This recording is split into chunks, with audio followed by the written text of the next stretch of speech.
Students, आज computer science subject में हम पढ़ेंगे कंप्यूटर लैंग्वेजेस के बारे में। कंप्यूटर लैंग्वेजेस, भाषा। लैंग्वेज क्या होती है? Language is a mode of communication. एक भाषा, एक माध्यम जिसके द्वारा हम अपनी बात दूसरे को समझा पाएँ, अपने थॉट दूसरे बंदे को, दूसरे पर्सन को एक्सप्रेस कर पाएँ। जैसे हम हिंदी भाषा का इस्तेमाल करते हैं, इंग्लिश भाषा का इस्तेमाल करते हैं। इसके अलावा इशारों में भी बातें की जा सकती हैं। उसी तरीके से कंप्यूटर लैंग्वेज एक ऐसी भाषा जिसके द्वारा यूज़र मशीन को अपनी बात समझा पाए, by which the user can communicate with machine. Computer में लैंग्वेजेस को मुख्यतः 3 कैटेगरीज में डिवाइड किया गया है। These are, first one is low level languages. Low level languages जो बहुत ही प्रोग्रामिंग कंसेप्ट्स उसमें ना के बराबर होते हैं, डायरेक्टली मशीन इंस्ट्रक्शंस लिखी जाती हैं जिसे मशीन समझ पाए। लो लेवल लैंग्वेजेस को मुख्यतः 2 कैटेगरी में डिवाइड किया गया है। पहली है आपके पास मशीन लैंग्वेज, दूसरी है असेंबली लैंग्वेज। मशीन लैंग्वेज को बाइनरी लैंग्वेज भी कहा जाता है। मशीन लैंग्वेज 0 और 1 की फॉर्म में होती है, यानी आपके पास हर इंस्ट्रक्शन, हर इंफॉर्मेशन 0 और 1 की फॉर्म में रिप्रेजेंट की जा सकती है। मशीन लैंग्वेज ही एक लौती ऐसी भाषा है जिसे आपका कंप्यूटर डायरेक्टली समझ पाता है, जिसे डायरेक्टली एग्जीक्यूट कर सकता है। इसके अलावा दूसरी लो लेवल लैंग्वेज जो है आपके पास, that is the assembly language. ये लो लेवल लैंग्वेज जो कि माइक्रो प्रोसेसर्स और दूसरी प्रोग्रामेबल डिवाइसेस के लिए यूज़ की जाती है। इसमें 0 और 1 में ना हो के इंस्ट्रक्शंस को वर्ड्स के सेट्स में दिया जाता है, जैसे आपके पास लोड, मूव, कॉपी एट्सेट्रा है। असेंबली लैंग्वेज को हम ज़्यादा डिटेल में अभी डिस्कस नहीं करेंगे। दूसरी जो हमारे पास कैटेगरी है, that is middle level language.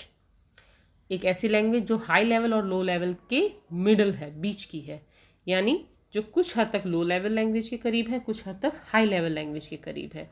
एक ऐसा उदाहरण हमारे पास है सी लैंग्वेज का, जिसके द्वारा हम सिस्टम प्रोग्रामिंग भी कर सकते हैं और साथ के साथ एप्लीकेशन प्रोग्रामिंग भी की जा सकती है। हमें पता है जैसे सी लैंग्वेज में काफ़ी सारे ऑपरेटिंग सिस्टम्स या दूसरे जो आपके पास हैं हार्डवेयर मशीन्स, जो प्रोग्राम्स हैं वो बनाए गए हैं। थर्ड जो कैटेगरी है वो है आपके पास हाई लेवल लैंग्वेज, जो कि काफ़ी हद तक ह्यूमंस के नज़दीक होती है, जिसे हम आसानी से समझ सकते हैं, सीख सकते हैं, जैसे कि Fortran, C++, Java, all these are the high level languages. हमने कहा ये जो हाई लेवल लैंग्वेजेस हैं वो ह्यूमन लैंग्वेजेस के करीब होती हैं, ना मशीन लैंग्वेजेस के नहीं। और हमें ये भी पता है कि आपकी मशीन सिर्फ और सिर्फ मशीन लैंग्वेज को समझ पाती है। तो अगर हम कोई भी सॉफ्टवेयर या प्रोग्राम हाई लेवल लैंग्वेज में लिखते हैं तो आपकी मशीन उस पर कैसे काम करेगी, क्योंकि मशीन तो डायरेक्टली उसे नहीं समझ सकती, एग्जीक्यूट नहीं कर सकती। ऐसी स्थिति में हमें एक सॉफ्टवेयर, एक पैकेज की ज़रूरत पड़ती है जो कि आपके हाई लेवल लैंग्वेज को मशीन लैंग्वेज में, लो लेवल लैंग्वेज में कन्वर्ट करे, और उसे हम कहते हैं लैंग्वेज प्रोसेसर्स। लैंग्वेज प्रोसेसर्स क्या होते हैं? Language processors are software programs that convert high level language to low level language. Low level language जो कि आपकी मशीन लैंग्वेज या binary. Source code, source code क्या होता है? आपके पास अगर आपने कोई हाई लेवल लैंग्वेज में प्रोग्राम बनाया है तो उसे हम कहेंगे सोर्स कोड। सोर्स कोड में लिखे प्रोग्राम को आप डायरेक्टली अगर मशीन को देते हो तो वो एग्जीक्यूट नहीं कर पाएगा। ऐसी स्थिति में हमें किसकी ज़रूरत पड़ेगी? हमें अगर नेक्स्ट जो चाहिए, these are the language processors. Language processor source code को एग्जीक्यूटेबल ऑब्जेक्ट कोड यानी मशीन कोड में कन्वर्ट करके देगा। ये ऐसी स्थिति है जैसे आपके पास 2 इंसान अगर बात करना चाहते हैं, एक को हिंदी आती है, एक को इंग्लिश, दोनों आपस में बातें नहीं कर पाएंगे। ऐसी स्थिति में हमें क्या चाहिएगा? हमें बीच में एक लैंग्वेज ट्रांसलेटर चाहिएगा जो कि दोनों की बातों को आपस में ट्रांसलेट करके उन्हें समझा सके। आपके पास लैंग्वेज प्रोसेसर जो हैं वो हैं assembler, compiler and the interpreter. अब ये किस तरीके से काम करते हैं? असेंबलर क्या है? Assembler is a language processor that convert the assembly language into the machine language.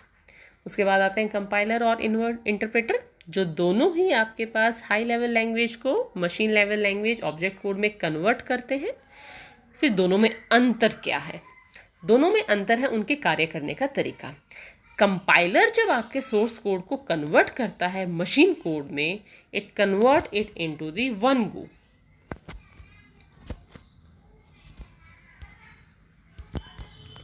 That convert it into the one go. अगर आपके प्रोग्राम में सोर्स कोड में कोई भी एरर नहीं है तो आपका जो आपके पास कंपाइलर है वो उसे सक्सेसफुली कन्वर्ट कर देगा मशीन एग्जीक्यूटेबल कोड में। लेकिन अगर कोई एरर है तो वो कन्वर्ट नहीं करेगा। कन्वर्ट करने के बजाय कंपाइलेशन के बाद वो सारे के सारे एरर्स की लिस्ट देगा लाइन नंबर्स के साथ, जिन्हें आपको ठीक करना होगा। एरर्स ठीक करने के बाद आप दोबारा से कंपाइल करेंगे और ऑब्जेक्ट कोड बनाने की कोशिश करेंगे। कंपाइलेशन के दौरान अगर कोई भी एरर नहीं डिटेक्ट होता है तो सक्सेसफुली आपका ऑब्जेक्ट कोड बन जाएगा। लेकिन इंटरप्रेटर में आपके पास कोड जो है वो कन्वर्ट किया जाता है और साथ के साथ एग्जीक्यूट भी किया जाता है लाइन बाय लाइन। अगर कहीं किसी लाइन में कोई एरर आ गया तो आपका इंटरप्रेटर वहीं रुक जाएगा।